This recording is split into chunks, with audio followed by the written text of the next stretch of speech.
어, 이 잠언 말씀은 이 한 절 한 절 사실 이렇게 강해를 하면 참 좋겠다 이런 생각을 하지만 아마 잠언을 제가 은퇴할 때까지 다 강해를 그럼 못할 것 같고 우리 전반적으로 한 장 한 장 우리 큰 흐름을 조금 흘러가고 있는데 여러분이 시간을 내서 잠언을 조금 한 절 한 절 읽어보면 이 도움되는 게 되게 많습니다. 왜냐하면 잠언 자체가 우리에게 삶의 지혜를 주는 지혜서기 때문에 우리가 어떻게 행동해야 될지 이 말씀 한 절 한 절에 다 있죠. 그런 내용들이 있죠.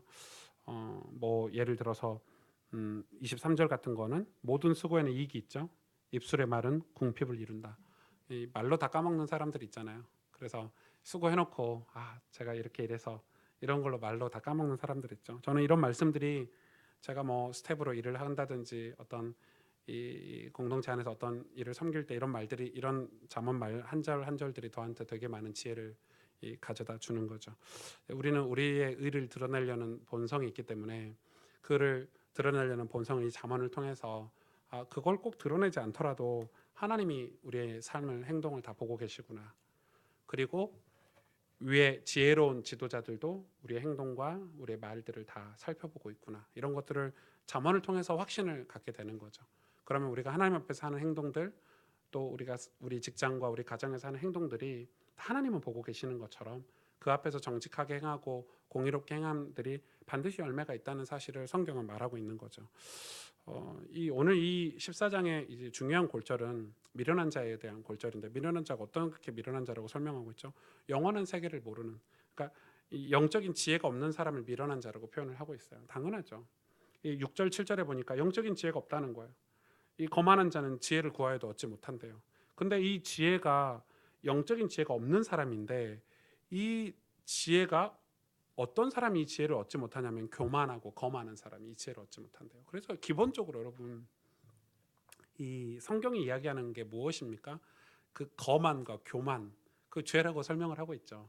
여러분 이제 저희 교회를 오시는 분들은 이제 맨날 우리 교회에서는 회개해라 뭐 죄에 대해서 회개하라니까 우리 교회가 사실은 이 다니기가 되게 불편한 교회예요. 왜냐하면 주보에 헌금 목록도 없어요. 우리 교회는 처음에 개척해서 그걸 안 하기로 결정을 제가 하고 했더니 많은 분들이 왜 주보에 이렇게 헌금 이렇게 이름 그게 나쁜 건 아니에요. 왜냐하면은 헌금을 냈는지 안 냈는지 확인하는 방법으로 주보에 이름을 올리는 거거든요. 그래서 이제 우리 교회는 그런 조금 일찌감치 일찍 그 IT 쪽에 좀 눈을 떠가지고 우리 어플에 들어가서 자기 헌금 했는지 안 했는지 다 확인할 수 있거든요. 그래서 교회 주보에 굳이 이름을 올리지 말자. 하나님 앞에 드린 예물들, 하나님 앞에 드린 예배들, 그걸 하나님 앞에서 할 수 있도록 훈련을 해보자 해서 지난 5년간 그렇게 예배를 섬겨왔어요. 그러다 보니까 그런 게 불편하신 분들이 있는 거예요. 나 이렇게 내가 뭔가를 했는데 내가 주님 앞에 했지만 혹시 목사님은 알고 계세요? 이런 게 많은 거예요. 제가 알아야 되는 거죠. 그래서 저는 사실 여러분 11조 그 전체 금액은 이제 제가 이 교회를 책임지고 있기 때문에 알고 있지만 개인이 어떻게 헌금을 하고 있는지는 살펴보지는 않거든요. 그러니까 굳이 그걸 알고 싶진 않고 그러니까 예를 들어서 그런 거죠. 그러니까 오늘 이 말씀은 그런 것들이 있기 때문에 우리가 하나님 앞에서 한다는 그런 믿음 그게 점차 죽어버리는 거예요. 우리가 하나님 앞에서 드리는 예배, 하나님 앞에 드리는 찬양, 여러분 아까 찬양 두 곡, 세 곡을 했는데 하나님 앞에 찬양하셨습니까? 참 어려운 거예요. 그게 얼마만큼 힘든 건지 몰라요. 그런데 그게 왜 어렵냐면 하나님이 눈에 안 보이시거든요. 하나님이 영이시거든요. 믿음이 없으면 하나님이 기쁘시게 하지 못한다 그랬죠. 그러니까 이 거만이 저 사람 되게 교만해. 저 사람 되게 거만한 애가 아니에요. 저 같은 사람에게도 있는 거예요. 왜? 좀 성도들이 좀 나 좀 알아줬으면 좋겠는데. 우리 교회 장로님들이 내가 얼마나 진실하게 살겠는지 좀 알아줬으면 좋겠는데. 이게 입술로 말하고 싶은 거죠. 그게 교만이라는 거예요. 잠언에 얘기하잖아요. 다 안 돼요. 다 수고에는 이익이 있대요. 우리의 수고와 헌신에 이익이 있대요. 그러네 말로 궁핍을 이룬대요. 그게 경계선이에요. 그래서 여러분 이 미련한 자가 이 영적인 지혜가 없으면 거기에 계속 걸리는 거예요. 이 영적인 지혜가 뭐죠? 말씀이죠. 그래서 말씀으로 우리 신앙생활을 해가지 않으면 말씀으로 이 영적인 지혜인 하나님 말씀이 우리의 신앙의 주가 되지 않으면 우리가 교만과 거만에 사로잡혀서 우리 마음이 공허하고 허하게 되는 거예요. 그런데 여러분, 이 말씀이 주인이 되는 거, 이건 굉장히 중요해요. 성경에 보니까 제가 오늘 시간이 없지만은 하나님 말씀이 우리 안에 거한다는 게 어떤 의미가 있죠? 이 사도행전 20장 40절에 보니까 사도 바울이 이제 이 그 생을 마감을 하고 이제 곧 하나님 품으로 가기 전에 유언처럼 한 얘기가 있어요. 앞으로 내가 죽고 나서 어그러진 말을 하는 세대가 올 거다. 어그러진 말 이런 단어가 있거든요. 이 어그러진 말 이게 뭐냐면 하나님 말씀을 흩트는 사람 시대가 올 거다 이렇게 했어요. 실제로 이 사도 바울이 죽고 나서 순교하고 나서 그리고 초대교회가 굉장히 많이 부흥을 이뤘지만 그때 엄청나게 하나님 말씀을 왜곡하는 사람들이 나오기 시작했어요. 그래서 심지어는 이 말씀을 해석하는 게 다 다른 거예요. 그래서 여러분 이제 신학이 그때부터 발전을 하기 시작한 거거든요. 그때부터 신학이라는 게 이제 말씀을 지키기 위해서 발전한 건데 여러분 근데 이게 굉장히 중요해요. 이 하나님 말씀이 주어가 되고 내가 동사가 돼야 돼요. 여러분 언어 공부를 해보셨죠? 주어 동사. 왜냐면은 동사는 주어가 가리키는 데를 가리키고 주어를 보자 하고 주어를 따라가는 게 동사예요. 주어가 흔들림이 없어 주어가 이야기하는 거를 동사는 행동을 한단 말이에요. 언어로 제가 표현해서 어렵지만 그런데 우리가 보통은 이기적인 사람, 자기중심적인 사람, 아직 예수 그리스도를 주인으로 모시지 않은 사람은 자기가 여전히 주어인 거예요. 말씀을 어디다가 대입을 하냐면 동사에다가 대입을 해요. 그거는 여러분 제가 종교하고 복음을 지난주부터 계속해서 지금 이야기를 하고 있는데 왜 종교냐면은 말씀이 아직 주어 자리에 오지 않았어요. 다시 말해서 예수 그리스도가 말씀이신 예수 그리스도가 육신으로 우리 가운데 거했는데 그 예수님이 말씀이 돼서 우리 가운데 거하는 게 주어 자리에 거하지 않은 거예요. 그러니까 우리 삶이 아직 동사가 되지 않았어요. 여러분 이 차이는 굉장히 커요. 여러분 굉장히 커요. 그래서 말씀이 주어가 돼야 되는데 이걸 왜곡시킨단 말이에요. 여러분 우리는 다 죄성을 가지고 있어요. 저와 여러분은 하와의 후손들 아닙니까? 아담과 하와의 후손들 아닙니까? 다 죄성을 가지고 있어요. 그래서 하나님 말씀이 사도 바울이 그렇게 얘기했어요. 자신을 동여매려는 굳은 의지를 가지고 날마다 이 말씀을 실행하지 않으면 언제든지 말씀을 왜곡하는 어리석음이 우리 안에서 나온다는 거예요. 왜요? 우리는 아담과 하와의 후예들이기 때문에. 여러분 하와가 어떻게 이 죄를 범하기 시작했죠? 사탄이 와서 하와에게 이야기했어요. 하나님이 창세기 3장 1절에 참으로 너희더러 모든 동산 모든 나무의 실과를 먹지 말라 하시더냐 이렇게 유혹했죠. 말라 하시더냐. 동산 모든 나무의 실과를 먹지 말라 하시더냐.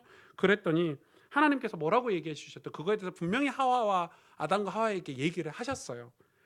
동산 각종 나무의 실과는 내가 임의로 먹되 선악을 알게 하는 저 나무의 실과는 먹지 말라. 내가 먹는 날에는 정령 죽으리라 이렇게 말씀하셨거든요. 이미 아담과 하와는 알고 있었어요. 그런데 하와는 이미 사탄에게 마음을 뺏겼어요. 사실은 이 질문 받기 전부터 뺏겼어요. 그래서 뭐라고 얘기하죠?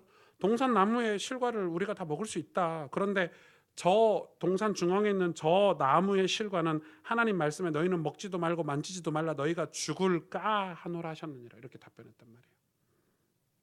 하나님께서는 정령 죽으리라고 말씀하셨는데 이미 하와는 먹고 싶은 마음이 있어서 설마 죽을까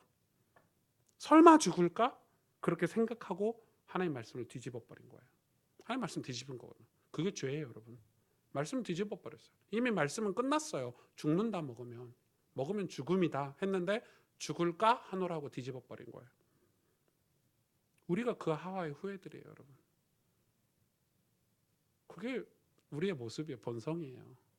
여러분, 우리가 얼마만큼 하나님 말씀이 우리 삶에, 우리 마음에 들어와 있는지 이건 굉장히 중요해요.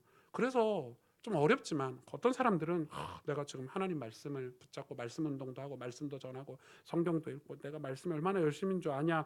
그런데 그런 사람들이 조심해야 돼요. 하나님 말씀을 비틀 수가 있어요. 하나님 말씀을, 하와가 말씀을 살짝 비틀었잖아요. 말씀 멀리한 게 아니에요. 살짝 비틀었어요. 살짝. 정령 죽으리라 했는데 죽을까 하노라로 살짝 비튼 거예요. 여러분, 그걸 우리가 조심해야 돼요. 그런 거예요. 하나님 말씀에 열심을 낸다고 하면 할수록 하나님 말씀을 비틀기가 쉬운 거예요. 하나님 말씀을 쫓아 산다는 것은 이 말씀으로 날마다 자기를 부인하는 거예요. 내가 아니라 말씀이 주인이 되는 거예요. 예수 그리스도가 주인이 되는 거예요. 여러분, 이게 복음이에요. 이게 어렵거든요. 왜 어렵죠? 안 하니까. 그걸 하려고 우리가 시도 자체를 안 하니까 어려운 거예요. 그런 그 예수 그리스도가 주인이 되고 말씀이 주인이 되었을 때 그 하나님 주시는 그 영적인 만족감을 우리가 사실은 모르고 있기 때문에 그래요. 그래서 우리가 그 영적인 만족감, 거기서 오는 성경이 이야기하는 성령의 열매들을 우리가 앞으로는 공부를 해가야 돼요. 저는 그래야 된다고 생각해요. 그걸 모르기 때문에 우리가 내가 죽고 예수가 산다는, 내가 죽고 하나님 말씀이 내 안에 주어가 되고 내가 동사로 살아간다는 이런 것들에 대한 두려움이 다들 있는 거예요. 왜? 그거는 세상에서 즐기는, 세상에서 좋은 차를 타고 좋은 집에 살고 좋은 거를 먹는 것보다 더 즐겁지 않다라고 우리 머릿속에 각인되어 있는 거예요. 성령의 열매들이 얼마나 기쁜 일인지, 우리가 구원받아서 감사하고 찬양하고 거기서 오는 감동과 이 감화가 얼마나 좋은 건지를 우리가 사실은 한국교회 성도들이 잘 모르는 거예요. 왜? 목사님들이 그걸 가르치지 않았어요. 제가 볼 때는. 아우, 교회 와서 헌금하시면, 아우, 좀 복음 받고 좀 훈련 받고 은혜 받으면 세상에서 이런 축복을 받아요라고 가르치지 않았습니까? 우리가 정말 영적인 그 은혜들을, 감동들을 받았을 때 내 안에 있는 어떤 희열들, 기쁨들, 눈물들, 내 환경하고 아무 상관이 없어요. 환경은 그대로예요. 어떤 면에서 환경이 더 안 좋아질 수도 있어요. 환경은 좋아졌다가 안 좋아졌다 하는 거예요. 그렇죠? 여러분, 세상은 경제가 이렇게 좋아졌다가 안 좋아졌다가 또 언제 IMF가 터질지 안 터질지 그건 모르는 거예요. 국제 유가에 따라서 우리나라 유가도 달라지고. 여러분, 기름값이 2,000원이 넘은 적이 있었다는 걸 기억이라도 하십니까? 가장 어려울 때 기름값이, 휘발유값이 2,000원이 넘었었어요. 그때 저는 차를 몇만 킬로씩 1년에 4만 5만 킬로씩 타고 전국을 다닐 텐데 어떻게 다녔는가 모르겠어요. 지금 생각하면. 오. 그러니까 이 세상은 늘 왔다리 갔다리 해요. 우리는 거기에 맞춰서 우리의 삶을 살면요, 행복이 거기에서 찾는다면 우린 늘 불행했다, 행복했다. 미세먼지 많은 날은 불행했다가 오늘같이 공기가 좀 좋은 날은 행복했다가 뭐 이렇게 살 수밖에 없는 거예요.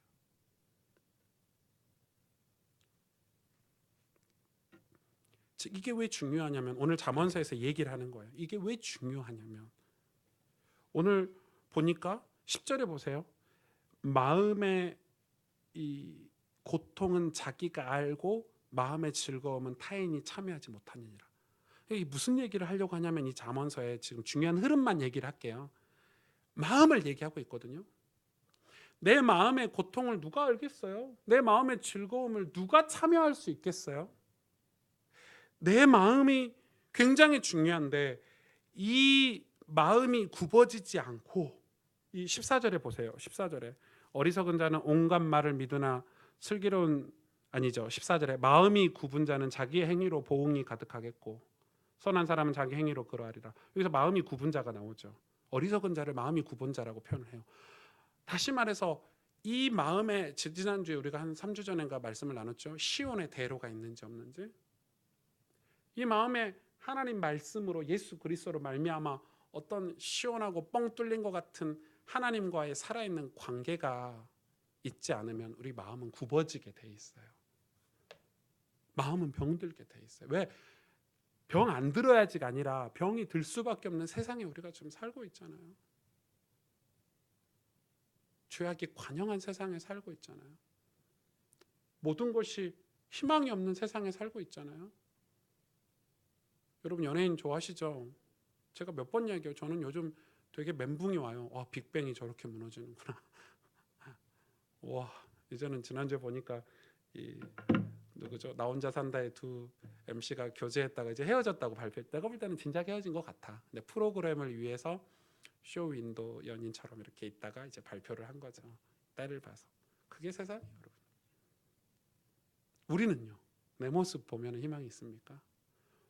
저는 제가 제 모습을 봤을 때 낙심하는 게 훨씬 커요. 난 이거밖에 안 되나? 난 이거밖에 안 되나? 여러분, 제가 누군가에게 소망을 주는 삶을 살고 싶은데 무거운 짐을, 왜냐면 저는 저희 집에서 예수를 제가 제일 먼저 믿었어요. 저희 가족들은 다 저만 쳐다봐요. 제 조카들 다 저를 봐요. 뭐 지금은 좀 덜하지만 한때는요 좀 심하게 저만 쳐다봤어요. 지금도 가족의 중요한 결정을 할 때는 제가 가서 결정을 해야 돼요. 그 무게를 아십니까? 그런데 희망을 우리 가족들에게, 제 아내나 제 아이나 제 가족들에게 뭔가 실망을 줬다고 생각하면 저는요 진짜 잠이 안 와요. 나 이거밖에 안 되나? 여러분, 그게 세상이 곧 나잖아요. 여러분, 그래서 지금 예수님이 이야기하시는 거예요. 우리가 어디서 소망을 찾을 수 있고 어디서 마음의 즐거움을 찾을 수 있냐는 거예요. 내가 너와 함께 하겠다. 예수 나의 좋은 친구니. 우리는 낙심하고 낙담하지만은 예수께로 가면 그 예수님께서 우리에게 희망을 주신다는 거예요. 그래서 여러분, 신앙은 예수 믿는 거예요. 신앙은 말씀이 육신이 되어 우리 가운데 오신 그 예수 그리스도를 바라볼 때 은혜와 진리가 충만하게 되는 거예요. 다른 데서 소망이 없어요. 어디서 소망을 찾을 수 있어요, 여러분? 다 유한한데. 다 유한한데. 그래서 오늘 잠언에도 얘기하는 거예요. 이 말씀이 주인이 되게 하라는 거예요. 근데 사탄은, 귀신은, 마귀는, 여러분 영적인 존재가 실존하잖아요. 그걸 뒤집고 비꼬게 만들어요. 말씀을 뒤틀리게 만들어요. 그래서 이 말씀을 이 정도만 하면 됐지. 정령 죽으리라. 아니야, 설마 하나님 죽이시겠어. 저거 하나 따먹었다고. 이런 식으로 곡해하는 게 사단의 전략이에요. 여러분, 말씀을 완전 뒤집거나 이렇게 안 해요. 사단도 고수인데. 막 불신앙을 막 줘가지고 막 반발심을 갖게 하는 경우는 없어요. 그런데 크리스찬들이 미묘하게 양다리 걸쳐서 살게 만드는 게 사단의 전략이에요. 교회 다녀. 주일날 교회 꼭 참석해. 헌금도 해. 그걸로 만족하고 살아. 이렇게요. 그래서 어디에 도달하지 못하게 하죠? 영적인 충만함에 도달하지 못하게 하는 거예요. 하나님이 아브라함을 영적인 충만함 가운데로 이끌기 위해서 좀 훈련하시잖아요. 그 연단을 통과해서 내가 그 영광스러운 신앙의 길, 영광스러운 하나님의 나라, 그 하나님의 마음을 헤아리는 자리까지 예수 나의 좋은 친구니, 너는 나의 친구구나. 예수님이 모세 보고, 하나님이 아브라함 보고, 너는 나의 친구구나, 너는 나의 동역자구나. 그 자리까지 못 가게 하는 거예요. 그 영적인 만족감, 그 영적인 충만함까지. 26절에 보세요. 여호와를 경외하는 것은 생명의 샘이니 사망의 그물에서 벗어나게 하느니라. 그 전절도 그렇게 나와 있죠. 여호와를 경외하는 자에게는 견고한 의뢰가 있나니 그 자녀들에게 피난처가 있으리라. 28절 보세요. 백성이 많은 것은 왕의 영광이요, 백성이 적은 것은 주권자의 폐. 여기서 백성이 많은 것은 왕, 하나님 우리의 왕이시잖아요. 구원받은 백성, 당신의 백성이 많은 게 하나님의 영광이죠. 교회가 충만하게 되고 우리의 마음이 하나님의 말씀으로, 영혼으로 충만하게 되고, 그게 하나님의 영광인 거예요. 그래서 그런 자들은, 그러면서 몇 가지 얘기를 하는 거. 17절에 노하기를 더디한다. 왜 노를 하냐? 노하다는 거는 우리가 자녀를 교육할 때 엄하게 다뤄야 될 때가 있어요. 왜냐하면 성경의 잠언서에 이 아이들에게 반드시 훈계를 하라 그랬거든요. 그하고 노하고는 다, 노는 내 감정이에요. 내 기분, 내 마음대로 화를 내는 거예요. 그거는 노하는 거예요. 노하기를 더디하는 자가 된대, 여호와를 경외하는 자는. 근데 반대로 말하면 어리석은 자, 미련한 자, 하나님 말씀을 마음에 못 담는 자는 늘 노하는 거예요. 늘 노하는 거예요. 늘 노하는 거예요. 그리고 또 하나가 나오죠. 이 19절에 보니까 불의해요. 그런 사람들은 불의 아시죠? 불의하는 거예요. 이 마음의 평온이 없으니까요, 불의하게 돼요. 왜냐하면 자꾸 세상 것을 바라보고 사니까 불의를 안 할 수가 없죠. 30절에 보니까, 아니 20절이죠. 20절에 보니까 이런 사람들은 가난하대요. 이 가난은 뭐예요? 육신의 가난함일까요? 아니죠. 영적인 가난함이죠. 가난한 거예요. 여러분 마음이 가난하니 마음에 하나님 말씀이 없으니까 우리의 모든 게 가난해요. 여러분 사실 육신이 가지고 있는 것은 다른 사람과 비교해서 부자고 가난하다고 평가를 하잖아요. 근데 이거는 본질적으로 가난한 거예요. 왜? 하나님의 것이 우리 안에 채워지지 않았기 때문에. 그래서 뭐든지 다 가난한 삶을 살게 돼요. 아무리 교회에서 네팔 갔다 온 영상 보여주고 뭐 3일에 한 끼 먹어 얘기해도요. 마음이 가난한 사람은 요동도 하지 않아요. 지금 쟤네들이 문제냐? 내가 더 넓은 평수로 가야 되는데 뭐 이런 식이에요. 개똥이 엄마보다 내가 우리 아들 개똥이 엄마 아들 뭐 고대 보냈는데 우리 아들을 최소한 서울대는 보내야 되지 않겠어? 이게 마음이 가난한 사람들이에요. 여러분 그런 거예요. 그리고 또 뭐 얘기하고 있죠? 이 하나님 경외하지 않고 어리석은 자는 21절에 보니까 이웃을 업신여긴대요. 이웃을 업신여긴대요. 이 죄랬어요. 21절에는 이웃을 업신여기는 자는 죄를 범하는 자예요. 성경은 이웃을 업신여긴 거를 죄라고 표현하고 있어요. 왜요? 마음에 하나님 말씀이 없으니까 이웃을 업신여기는 거예요. 내가 하나님의 것으로 영적인 어떤 지혜가 없으니까 이웃을 함부로 생각하는 거예요. 왜? 내 마음대로 사니까. 내가 주어가 돼서 사니까. 그러니까 이 말씀이 동사가 돼서 이웃을 공격하기도 해요. 반대죠. 22절에 보니까 악을 도모한대요. 악을 도모한대요. 악을 도모하죠. 그래서 여기서 악은 막 뭐 요즘 버닝썬처럼 막 마약 팔고 막 정치적으로 막 이런 악만 악일까요? 성경이 이야기하는 악은 뭐예요? 수군거리고 남을 업신여기고. 여러분 악이 우리 그 세상적인 법, 도덕법에 따라서 악이 있고 하나님 나라의 법에 따라서 악이 달라요. 함부로 얘기하고. 여러분 강남의 어떤 교회들은 그 부자만 다니는 교회들도 있대요. 부자만. 그 교회는 가난한 사람이 다닐 수가 없대요. 그런 문화를 만들었대. 그건 교회 아니에요? 교회 아니에요. 여러분 신학으로 교회는 이 보편적 교회라고 해요. 보편적. 부자든 가난하든 병든 자든 건강한 자든 교회는요. 하나님 앞에서 누구나가 다 같이 있어요. 교회예요. 야 우리는 젊은 사람만 목회. 나는 전문 사역자야. 젊은이들. 우리 교회는 대학생들만 교회야. 그건 교회 아니에요. 그걸 교회라고 하면 안 돼요. 교회는 보편적 교회예요. 그게 교회예요. 하나님이 그렇게 교회를 세우실 때 보편적 교회를 말씀하셨어요. 여러분 중요해요. 그걸 죄라고 성경은 얘기하고 있죠. 그러나 여러분 반대로 우리 마음에 하나님 말씀이 있고 예수 그리스도가 우리 마음에 있으면 이거는요 뚫고 지나가요. 저는 음악을 잘 몰라요. 저희 집사람은 저희 와이프는 이제 음악을 알고 청음이 뛰어나잖아요. 이제 좀 죄송하지만 성가대 같은 거 하면 그 성가대가 한 100명 되잖아요. 큰 교회들 저희 목에 100명 되면 그 사람 목소리를 다 드러내더라고요. 저는 하나로 소리가 들리는데 우리 청음이 뛰어난 분들은 그걸 한 명 한 명 소리를 다 드러내죠.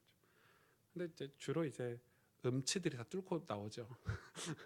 음치들이 그 아름다운 목소리를 뚫고 나와서 다 들려. 그게 문제인데 제가 음악은 잘 모르는데 뭐죠? 큰 오페라 같은데 이런데 이렇게 가보면 그 협연을 하잖아요. 협연. 막 뒤에 성악가들 막 수백 명씩 서 있고 막 오케스트라 있고 하는데 거기에 이제 유명한 성악가들이 나오잖아요. 여자들이나 남자 뭐 조우수미 같은 사람들. 그럼 같이 협연을 하는데요. 누구 목소리만 돋보이죠? 그런 성악가 실력 있는 성악가 목소리가 뻥 뚫고 그 많은 목소리를 뚫고 나오죠. 저는 그게 거룩의 힘이라고 생각해요. 다 뚫고 나가서 세상에 빛이 되고 소금이 되는 거예요. 여러분 지금 오늘 잠언이 그 이야기를 하고 있는 거예요. 우리 마음에 지혜가 담겨 있고 하나님 말씀 주인 대신 주님이 우리 속에 담겨 있으면 우리가 뭔가 행동을 하는 게 아니에요. 그게 드러나게 돼 있어요. 예수님을 주인으로 모시고 사는 삶은 예수님이 우리의 말과 행동에 드러나게 돼 있고요. 말씀을 우리의 주어로 모시고 살면 그 말씀이 우리의 모든 삶에 드러나게 돼 있는 거예요. 그거는 막을 수가 없어요. 세상이 핍박을 하면 핍박 속에서 뚫고 지나가서 보여지게 돼요. 초대교회가 안 그랬습니까? 온갖 정치적인 모든 걸 다 동원해서 교회를 핍박했는데 그 믿음이 다 드러나는 거예요. 오히려 더 믿었어요. 더 많은 사람들이 예수를 믿었어요. 진짜 하나님 살아계시는구나. 정말 예수 그리스도가 우리의 구원자가 분명하구나. 그런데 지금은 뚫고 나가질 못해요. 이거를 뚫고 지나가지를 못해요. 왜요? 우리가 진짜 신앙생활을 하냐? 정말 예수를 믿냐? 아니면 말씀이 동사고 내가 주어인 삶을 살기 때문에 말씀이 실제로 내 삶에서 뚫고 나가지 못하는 거예요. 우린 신앙생활을 해야 돼요. 주일날 교회 가는 게 신앙생활 아니라니까요. 나 교회 잘 다녔어. 나 헌금 잘했어. 이게 신앙생활 아니라니까요. 신앙생활은 오늘 말씀에 얘기하잖아요. 그래서 뭐라고 얘기합니까? 다시 서론으로 돌아가면 그래서 우리 삶에 집을 지으라는 거예요. 집도 지으라는 거예요. 한빈이가 이렇게 어디 외출했다가 해외를 갔다가 이제 돌아왔거든요. 그 고요하고 평안하고 그 집에 혼자 있으니까 집이 얼마나 깨끗했겠어요. 저희 집이. 왜냐하면 남자들은 치우기 싫어서 안 어지러요. 남자들의 특징을 아시면 될 것 같아요. 어지는 게 아니라 왜 안 어지냐면 치우기 싫으니까, 청소하기 싫으니까 그대로 보존하는, 이렇게 그대로 보존하고 갈 때 모습 그대로 오셨을 때 이렇게 혼나면 안 되잖아요. 뭐라도 만져서 이렇게 혼나면 안 되니까 그대로 보존하는데, 한빈이 온 지 단 1분 만에 근데 기분이 왜 좋냐? 정상이죠. 그게 정상이에요. 어질고. 그래서 오늘 이야기하잖아요. 4절에 소가 없으면 구유는 깨끗하려니와 소의 힘으로 얻는 것이 많으니라. 여러분, 이게 뭘 뜻하죠? 말씀이 예수 그리스도가 우리 속에 주인으로 오시는 과정을 설명하는 거예요. 힘들다는 거예요. 복잡하고 어지는 거 같고. 그게 뭐예요? 믿음의 사건이에요. 어지러워요. 사건이 없으면 예수님이 우리 속에 오시질 않아요. 그러나 예수님이 우리 속에 오셨을 때는 얻는 게 많은 거예요. 하나님 우리에게 주시는 게 많다니까요. 여러분, 우리가 이 신앙생활을 해야 되지 않겠습니까? 어렵죠. 목사님 말씀이 맞는 것 같은데 헷갈리고 어렵죠. 근데 이게 잠언서에서 우리 주는 메시지. 우리는 신앙의 본질을 빨리빨리 찾아야 돼요. 뭘 해야 돼요? 아니요. 뭘 이루어야 돼요? 아니요. 그것도 내 것이 아니에요. 물론 시간표에 따라서 우리가 시스템도 준비하고 그릇도 준비하고 믿음의 도전도 해야 될 거는 해야 되고, 우리 찬양팀도 좀 잘 만들고 싶고 비브리치도 좀 잘하고 싶고 우리가 사역을 좀 잘해서 교회도 부흥하면 좋겠죠. 그러나 그게 진짜 세상을 변화시키는 힘이냐, 이 어둠을 뚫고 나가는 빛이 될 수 있냐? 그렇진 않다는 거예요. 그걸 하지 말자는 게 아니라 진짜 해야 될 것은 우리가 예수 그리스도를 우리 삶의 주어로, 주인으로, 그 당신의 말씀을 우리 삶의 주인으로 모셔서 우리 마음에 하나님 주신 그 감동과 감사와 하나님과 친밀하게 교제함으로 오는 그 기쁨과 정체성이죠. 정체성. 아침마다 하나님 말씀을 보면서 오는 그 힘과 위로가 우리 안에 있을 때, 그것은 세상의 그 어떤 방해들, 사탄의 유혹들을 뚫고 나가서 드러나고 보여지게 된다는 거예요. 뚫고 지나가게 돼 있어요. 믿음은. 사실은 진리는 뚫고 지나가요. 아무리 진리를 핍박해 보세요. 진리는 다 뚫고 지나가요. 여러분, 그런 자의 가정, 그 좀 시간이 걸리는 것뿐이에요. 여러분, 가정 복음화 안 된다고 하시는 분들 기다리세요. 인내하고 참고 믿음 생활하세요. 그러면요 언젠가 가정이 다 돌아와요. 아브라함 수십 년 걸렸어요. 다윗 수십 년 걸렸어요. 요셉 수십 년 걸렸어요. 그러나 그 믿음의 고백을 하고 인내하며 기다리며 소망했던 사람들이 가정이 다 돌아오게 돼 있어요. 우리는 조급해요. 왜 조급하죠? 내일을 드러내야 돼요. 내가 빨리 우리 가정 복음해야 되는데, 내가 빨리 우리 아들들 교회 데리고 가서 목사님께 인정받아야 되는데, 뭐 이런 식이에요. 우리가 그러잖아요. 막 기도하고 새벽 예배 가서 기도하고 막 기도하지 말란 말이 아니라 그게 주어가 뭐냐는 거예요. 동사 주어가. 정말 예수님의 마음으로 내가 진짜 간절히 하나님 앞에서 기도하는 것과 내 의를 드러내기 위해서 기도하는 건 천지 차이예요. 그래서 그걸 뭘로 구분할 수 있죠? 그걸 뭘로 구분할 수 있어요? 회개로 구분할 수 있는 거예요. 회개하는 자와 그렇지 않는 자, 자기 의를 회개할 수 있는 자. 그래서 하나님이 우리의 연약함을 너무 잘 아시고 우리의 나약함을 너무 잘 아시고 성경에 우리가 살 수 있는 모든 장치를 다 해놓으셨어요. 여러분, 우리 마음에 은혜가 담기잖아요. 그 은혜가 담기면 우리의 모든 삶에 그 은혜가 드러나게 돼 있어요. 그래서 우리가 할 수 있는 일이 뭐예요? 그 모든 삶에 드러나는 삶을 살아야 돼요? 아니라니까요.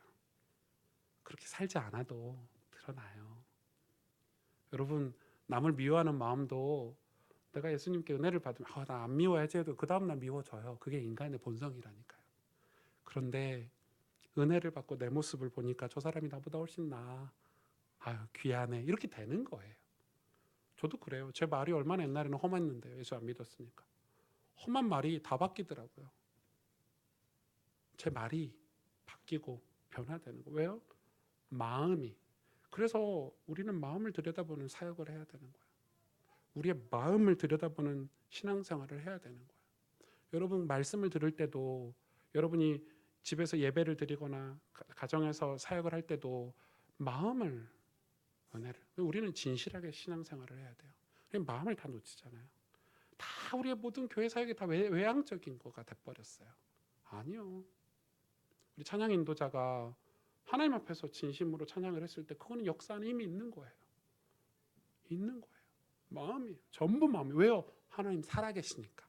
영적인 세계가 실존하고 있으니까 마음에 예수 그리스도를 모실 때 흑암은요 다 떠나가요.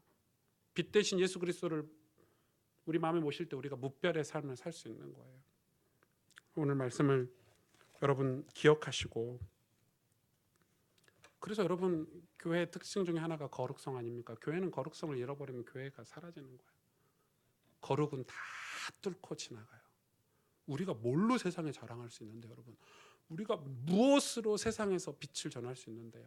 교회가 내세울 수 있는 게 뭐죠? 그건 거룩이에요. 거룩은 아침에 일찍 일어나야지 성경 몇 장 읽고 하지가 아니라 거룩하신 예수 그리스도를 마음에 모시고 사는 게 거룩이에요. 그러니까 여러분 우리가 지금 이런 단어들을 다 왜곡돼서 우리가 지금 배우고 있기 때문에 그래서 여러분 이 바이블 스쿨 때 그런 단어들을 지금 설명해주고 고쳐주고 해서 신앙의 본질을 찾아가자는 거예요. 우리가 예수 그리스도를 진짜 모시고 하나님 앞에서 살아갈 때 그거는요 그 어떤 유혹과 세상의 그런 어떤 죄악 어두움 속에서도요 다 뚫고 지나가게 돼 있어요. 뚫고 누군가에게 전달이 되는 거예요. 그럼 여러분 우리가 엄청난 비밀이 이 안에 있는 거죠. 사망의 그늘에서 우리가 어떻게 벗어날 수 있어요? 여호와를 경외하면 벗어날 수 있대. 안 맞는 말이잖아요. 사망의 그늘에서 어떻게 벗어날 수 있어요? 이거 거기서 벗어나면 사망에서 나와라, 뭐 그늘에서 나와라, 뭐 이런 말을 해야 되는데 여호와를 경외하래요. 웃긴 말이잖아요. 근데 이게 답인 거예요. 왜? 여호와가 빛이시니까. 여호와가 빛이시니까. 그 여호와를 경외하면서 살 때 사망의 그늘에서 벗어나지게 돼 있는 거예요. 우리 인생이 점차 그분의 영향 아래서 바뀌어지는 거예요. 뒤집어지고 변화되고. 여러분 신앙은 그래서 우리 인생이에요. 이 학원 가가지고 한 달, 두 달, 헬스장 한 달, 두 달 끊어가지고 내가 몇 킬로 빼야지 하는 목표가 아니라 신앙은 우리 인생이에요. 우리 인생이에요. 이게 우리 자손들에게 우리 후대들에게까지 영향이 가는 신앙은 인생. 하나님은 그 모든 우리 인생 속에서 섭리로 역사하시고 경륜으로 역사하신단 말이에요. 우리가 믿음의 고백을 한다는 것은 엄청난 축복이에요. 그래서 여러분 오늘 말씀을 좀 정리해서 적용하자면 말씀이 주인 되는 신앙생활을 회복하셔야 돼요. 여러분 마음을 그냥 뺏기지 마세요. 사탄에게, 세상에게. 가치 없는 것들에게 여러분 마음을 뺏겨서 마음에 상처가 되지 않도록. 우리 마음은 늘 상처를 입어요. 왜? 그게 우리의 모습이에요. 우리의 모습이에요. 저도 늘 상처가 돼요. 마음에 말 한마디에 상처가 되고 환경에 노출이 되고. 그래서 어떻게 해야 돼요? 그럼 내비두고 살아야 돼요. 어쩔 수 없어요? 아니요. 성경이 얘기하잖아요. 네 마음에서 모든 게 나오는데, 마음에서 생명의 근원이 나오는데 마음을 지켜라. 어떻게 지키냐? 말씀이 주인이 되게 해라.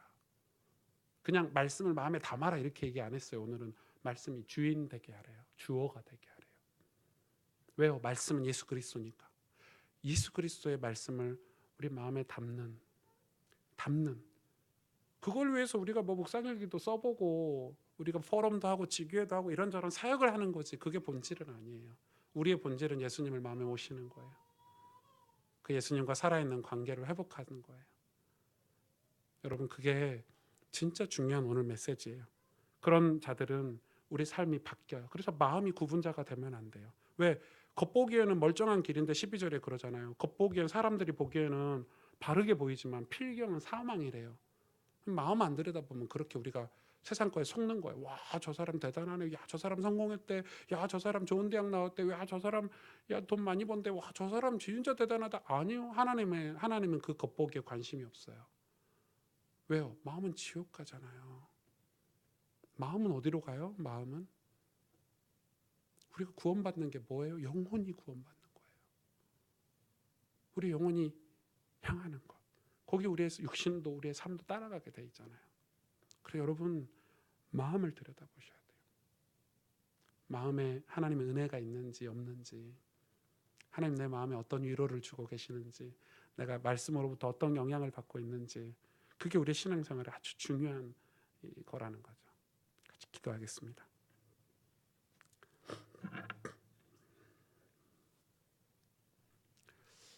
하나님은